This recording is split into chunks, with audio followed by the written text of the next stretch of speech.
Welcome to the Gavel. I am Terry Ikumi. Here's what happened in Parliament in the past week. Now, over 6 months after transmitting 44 constitution amendment bills to state houses of assembly, only 11 of them have considered the bills. The National Assembly Committee on Constitution Review, during a press conference to update Nigerians on the status of the bill, said the constitution review process was being stalled by the state government, who they believe are influencing the state assemblies. Senator Ovie Omagege, who is the chairman of the committee, revealed that a letter which would seem like blackmail was received from the Conference of Speakers of State Assemblies, giving conditions before the remaining 25 state assemblies would consider the constitution amendment bills. The condition was for 4 bills to be passed by the National Assembly, one of which is the establishment of state police. Take a listen. In attendance were members of labor unions, including the president of the Nigeria Labour Congress, Ayuba Waba, chairman of the Constitution Review Committee and deputy president of the Senate, Ovie Omagege, accused state houses of assembly of stalling the process after 11 state assemblies have considered the bills. We received a letter from the Conference of Speakers of State Assemblies informing the National Assembly that the remaining states will not act. The remaining states will not act on the 44 bills unless the National Assembly passes 4 new bills they have proposed in the letter. The bills they propose to seek to amend the Constitution include 1, a bill to establish state police. This is a bill that we've already considered and voted on as required by the Constitution. State police. 2, a bill to establish State Judicial Council. 3, a bill to streamline the procedure for removing presiding officers of state houses of assembly. And 4, a bill to institutionalize legislative bureaucracy in the Constitution. He also blamed the state governors, especially regarding the issue of state police. The labor unions, in their submissions, stood with the National Assembly on the issues of local government autonomy and state police. Clearly, our position is we are not matured for that. If a state governor can deploy political talks for peaceful protests, you should know that if he has state police, he will do worse than that. And so this process was very transparent. And I think we should realize all of this. And Nigerians also will have the opportunity to speak to those issues. This is why it's important for the process to be very transparent. If people have forgotten, we have not forgotten. It's well documented. For us in Norgay, this is a patriotic struggle. It's not about salary. It's not about workers' welfare. We believe in Nigeria as indivisible, indissoluble entity. And none of us must rise up and ensure that we fix Nigeria, and by fixing local government. Let me also leave by saying, sir, don't be discouraged. There are better days ahead. We'll come out openly now. We also want to know the position of each party on local government autonomy. We want to know the position of Labour Party candidate, APC candidate, PDP candidate on local government autonomy. Whoever is not ready to support local government autonomy, Nigerians will come out and vote them out. If we can shut down 36 states out of assembly and stop every governor from presenting a bill, we'll do it again. We'll do it again and we'll do it again. Because Nigeria is for all of us. We will not have some people somewhere dictating the pace of this country. It is not acceptable, and I think it is high time that this very committee, or Nigeria as a whole, define everybody's position. Because I feel the Constitution is superior. With the resistance being put up by state assemblies, Nigerians would be compelled to question why they would ignore the importance of granting autonomy to local governments, state legislature and judiciary, and insist on establishment of state police, despite concerns of whether or not governors can be trusted with the latter. There are further concerns that the constitution amendment could fail again, making a waste of the 500 million naira budgeted for it. On Thursday, President Muhammadu Buhari terminated the appointment of the NDDC sole administrator, Effiong, and appointed an acting managing director. The action of the president came hours after the chairman of the Senate Committee on Ethics, Privileges and Public Petitions, Senator Ayo Akinyelure, on Wednesday said the committee had summoned the Minister of Niger Delta Affairs, Mr. Omana Okonumana, over allegations of abuse of office. Speaking to journalists in his office, Senator Akinyelure said a petition before the committee alleges that the minister was aiding corrupt practices and had failed to inaugurate the board of the Niger Delta Development Commission. According to him, the minister was also accused of trying to replace the sole administrator of the NDDC, Mr. Effiongakwa, who was duly appointed by the president and confirmed by the National Assembly, as well as sacking over 700 staff of the NDDC. There are petitions upon petitions from people of Niger Delta region over the last 6 or 7 months, bordering on the activities of the present Minister of Niger Delta Affairs. Details of the allegations have been forwarded to the minister on a black and white, and we don't want him to say that he has not received this invitation. That is why we are given more than 2 weeks' notice. When must the budget of 2021-2022 be held by the minister? By collaborating with some people who don't love Niger Delta region, not to bring this budget for national. When we are ready in the national to pass the budget of NDDC, the budget of other similar agencies in the northern part of Nigeria has been brought by their ministers. It has been approved. Your plot to send away the sole administrator appointed by Mr. President of the nation, confirmed by 109 democratically elected Senator of the Federal Republic of Nigeria, for you to send him packing and now go and put somebody who will listen to you and swing in Nigerian money. The Senate Committee on Ethics said, no, you are supposed to come and defend this allegation. The Southeast Caucus in the Senate is urging the federal government to obey the appeal court judgment on Mr. Nnamdi Kanu. Addressing Senate correspondents on behalf of the caucus in Abuja, the Senate Minority Whip, Senator Chukwuka Otazi, said President Muhammadu Buhari should intervene and stop the appeal at the Supreme Court to prevent varied interpretations. He adds that it is injurious to the unity and corporate existence of the country. Of course, we are working in sync with our people. Working in sync with the mood of the moment that the federal government, tries to look into this matter of Nnamdi Kanu so that we can avoid being legalistic. Let's adopt political solution to it. When the Ohaneze visited Mr. President, he said he never wanted to interfere with the matter that is in court. Now that the court has ruled, we are just asking, pleading with him to prevail upon the Attorney General of the Federation from taking this matter higher to the Supreme Court. He can just allow the sleeping dog to lie and allow Nnamdi Kanu to walk free.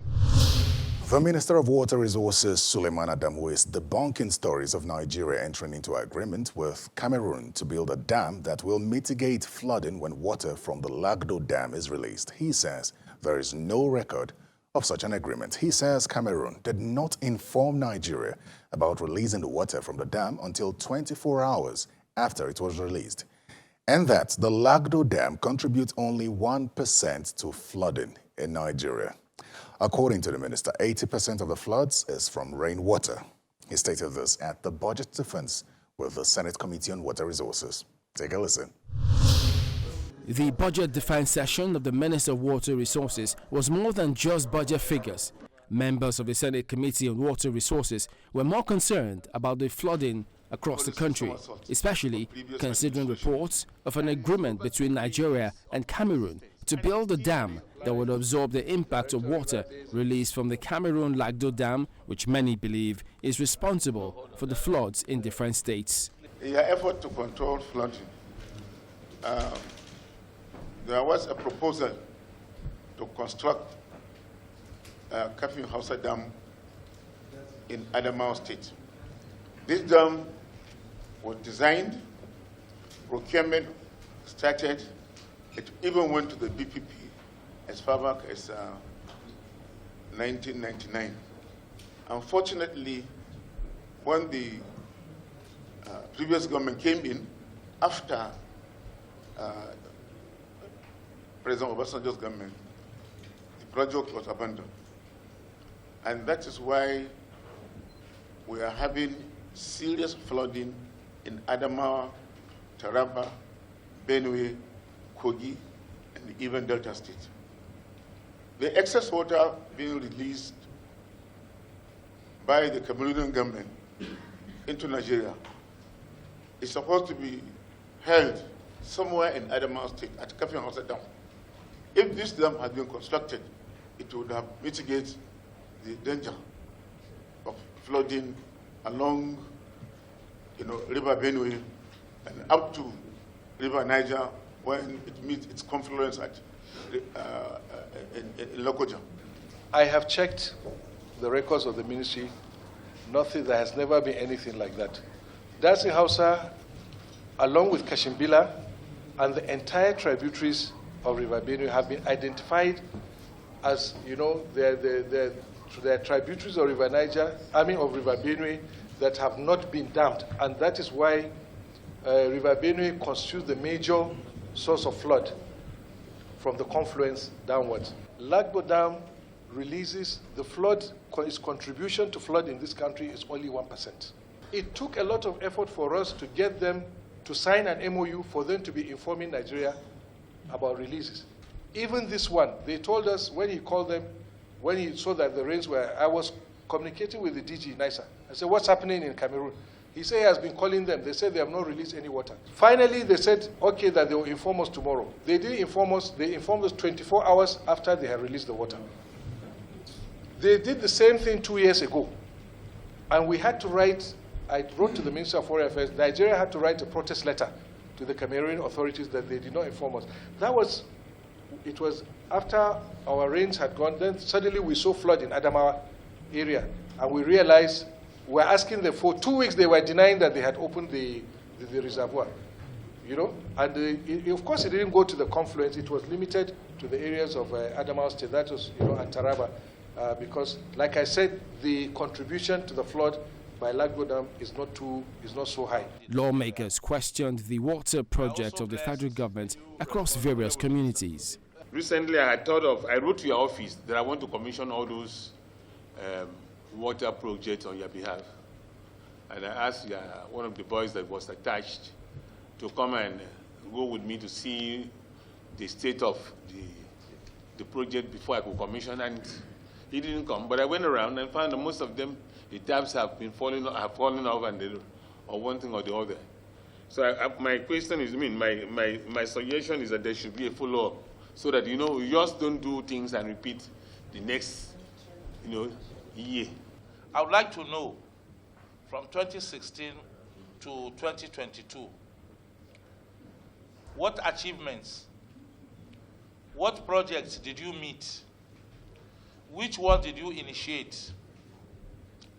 And they have been completed, either water supply or irrigation, any project, major project that you have completed between 2016 and 2022. The ones you met and you completed, the ones you initiated and you completed. We need to value assets. These assets are not for anybody, it's for the people. So if they continue to vandalize them, what can we do? We cannot be putting our money like that. It's not going to work. So honestly, any community that we provide a facility and they go to vandalize it, is their problem. We are never going to go back to spend more money on it, because this money, in any case, this money is appropriated. So where are we going to get the money for the maintenance? Welcome back to the Gavel. Airline operators of Nigeria have expressed concerns over the proposed national carrier, Nigeria Air, scheduled to kick off operations in December. at a meeting with the House of Representatives and the Ministry of Aviation. The airline operators questioned the partnership with Ethiopian Airlines, which ceded only 5% of the national carrier to the federal government. Now, the Minister of Aviation, however, says the process was well thought out, as government does not do well in business. Take a listen. On Thursday, the Minister of Aviation and agencies under the ministry, as well as airline operators, met with the House Committee on Aviation. The minister began by giving an overview on the national carrier. Most of the items of the roadmap, Mr. Chairman, I'm happy to say that have either been concluded or they are about to be concluded. Example, the cargo terminal in Abuja will be finished in the next 6 days, in 6 days from today. And the ones in Lagos and Port Harcourt and so on, Kanu, Enugu are in various stages of completion. And they will all be completed before we leave office, inshallah. With the national carrier proposed to kick off before the end of the year, lawmakers questioned the partnership agreement between the federal government and Ethiopian Airlines, which will be operating Nigeria Air. Ethiopian Airlines is the only airline that bidded for the national carrier. The minister insists that notwithstanding, all requirements and conditions were met. The ownership agreement gives 49% to Ethiopian Airlines, 46% to investors, and 5% to the federal government. We need to hear from you clearly the business model that has been adopted that gave Nigeria only 5% stake in the Nigerian Air project. Listening to you here and your briefing, this process has already been concluded, and there has not been any clear explanation or exposition as to the varying stakes. We are talking about a country, Ethiopia. They are our competitors. They are competing with us. Whether we are doing well or we are not doing well, they are competing with us. This is an African continent. And we are offloading our basa to Ethiopia. That is what we are just trying to do right now. We are offloading our basa to Ethiopia. This is a small country. The traffic belongs to Nigeria. We have the traffic. That we are not doing well today does not mean that we can't do well tomorrow. And you are an aviator, sir. You have been here, Senate, you are the Honorable Minister. We believe that you can do better than this thing. We've seen it in the past. We've seen how Nigeria Airways went to West and didn't produce the desired results. If they are structured and factored and run like the Ethiopian airline is being run, by the way, Ethiopian airline is 100% owned by the government. But even during the war, their own civil war, Ethiopian airline was still flying. They were that jealous about the airline. In the structure of government, there will have to be a partnership with one strong airline or another. And I think I think Nigeria is even lucky that we are having Ethiopian to partner with us because they are African airline. And within, yes, I am saying because this is within the spirit. I am saying it boldly. I am putting on record in this house, in this people's house, I am putting on record that I'm bold to say, I'm proud to say that I'm partnering with an African. In the spirit of the AU Agenda 2063. While the airline operators say they do not oppose the idea of a national carrier, they however advise against the partnership with Ethiopian Airlines. Well, we have a situation where we deliberately constraining our own airlines and facilitating, what we consider to be a national carrier, all in the view that this will come back to make things better for the entire industry. I'm not sure that itself presents the true picture. We talked about the single African air traffic market. It's important to understand. Ethiopian Airlines today has a footprint in 9 different African markets if we include Nigeria. If you go to the Ethiopian Airlines website as I speak, Nigeria Air is listed as a subsidiary. A subsidiary. So when we look at all of this, when they come in with 6 737-800s, which we have competent pilots, engineers to man, if the airplanes are now registered in Nigeria, the management, is it Nigerian? When they went to Togo, the model they took there essentially is what they're doing everywhere. They went to Togo as Askai, and they own 40% of the shares in Togo, Askai. 6 737-800s, 2 Q400s, they're operating out of Togo. And it's owned 100% by Ethiopia. What Ethiopian is trying to do in essence is to make sure they have a hold on the largest aviation market in the continent, to be able to project and propel themselves, not Nigeria. If anybody is taking time to read through the Ethiopian 2025 vision, it's now Vision 2035. Essentially, today they have 135 airplanes. 135 airplanes they intend over the next 5 years to double to 250 by the plan. Ethiopia as a country does not really have that market. But when it has a footprint in several local markets all over the place, like they have now in 8, add Nigeria 9, then they can project that mass. And Ethiopia is not going to help you to create a hub in Nigeria when it has one in Addis Ababa. In this Nigerian carrier thing, a lot of us are disagreeing with the minister. And just like the right honorable chairman has said, we need to be carried along. If there are places we have reservations, please look at those reservations. Let us come together, it's not too late. Let us come together, honorable minister, and look at those issues and see how we could solve them for the benefit of our country. You're trying to rebirth a new airline. Where are you going to get the human capital? All our trained captains, engineers are working outside this country. This airline, Ethiopia will not, whether it's Ethiopia or whether it's whoever it is, they're not going to bring their staffs. They are going to go to Air Peace. They're going to go to Asman. They're going to take all these staffs. What are they going to do? Kill the airline. They're going to rebirth another airline and kill. So this is my concern. There is this value jet that started last week, is it?